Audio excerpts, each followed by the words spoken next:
Hello and welcome for another tips and tricks. So ngayon ay may ituturo naman ako sa inyo, kung saan ay pwede kayong kumita, gamit ang inyong Facebook account, at Facebook page, kahit walang sariling video na ina-upload sa inyong account, just in case na busy ka at hindi ka pa makapag-shoot ng sarili mong video, o kaya naman ay wala ka pang niche o content na maisip gawin. So paano nga ba gawin ito? Panoorin ang video hanggang matapos upang malaman nyo yung step-by-step na gagawin natin. So let's proceed, pagkatapos ng intro.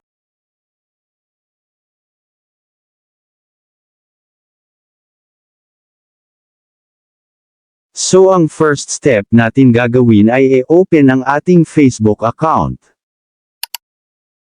Then sunod naman natin gawin, ay mag-search tayo ng mga sikat, o popular na content creator, kung saan ay naka-enable, o naka-turn on yung remix na features sa kanilang account o videos. So mag-search lang tayo ng content creator na gusto natin. Then kapag may na-search ka na, ay i-click lang natin ang videos. Then hanap ng tayo ng viral o trending na video. Then i-click ang video na napili natin.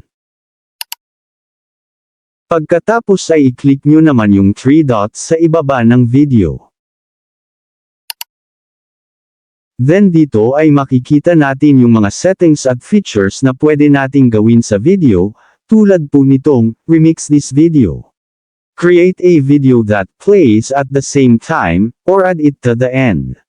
So ibig sabihin ay pwede tayong mag-reaction video. Yung nasa gilid po tayo ng video, at inaalaw ito ni Meta na gawin natin, dahil hindi naman niya ilalagay ang features na yan, kung bawal ito.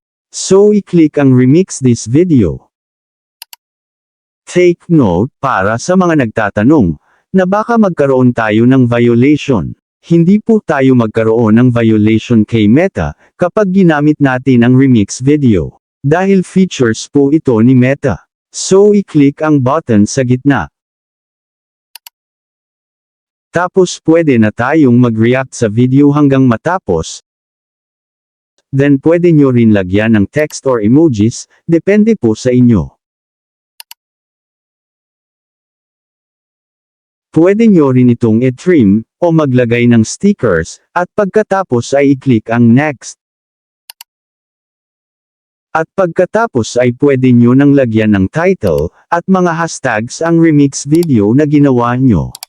Dapat ay naka-public din ito upang mapanood ng marami.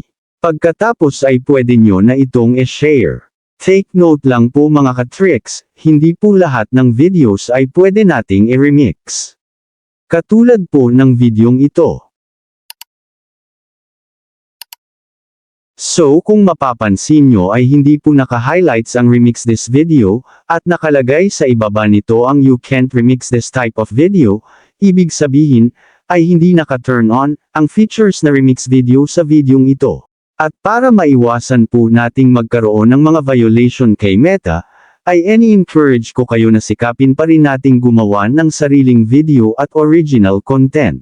So sana po ay nakatulong ang videong ito. I hope may natutunan ka, at share mo na din sa iba, upang makatulong din sa kanila. So ayan, sana po ay nagustuhan nyo ang video natin ngayon, at maraming salamat po sa mga nag-subscribe, at kung bago ka palang napadaan sa channel na ito, at gusto mo ng mga ganitong video, ay huwag po sana kalimutang mag-like, subscribe, at pindutin ang notification bell button, upang updated po kayo once na mag-upload ako ng bagong video. So thank you for watching, and God bless po sa lahat.